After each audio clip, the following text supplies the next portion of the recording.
নমস্কাৰ, মই দীপজ্যোতি দত্ত অন্য এটি ভিডিঅ' লৈ আপোনালোকৰ ওচৰলৈ আহিছোঁ।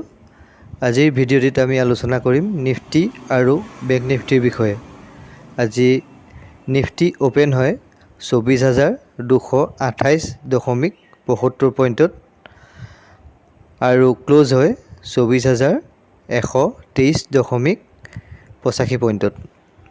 আজিৰ হাই 24,236.35 পইণ্টৰ আৰু ল' 24,056.40 পইণ্টৰ। আজি নিফটি 18.10 পইণ্ট তললৈ গৈ ক্লোজ হয়। বেংক নিফটি অ'পেন হয় 52,793.75 পইণ্টত আৰু ক্লোজ হয় 52,168.10 পইণ্টত। আজিৰ হাই 52,828.45 পইণ্টৰ আৰু ল' 51,996.65 পইণ্টৰ।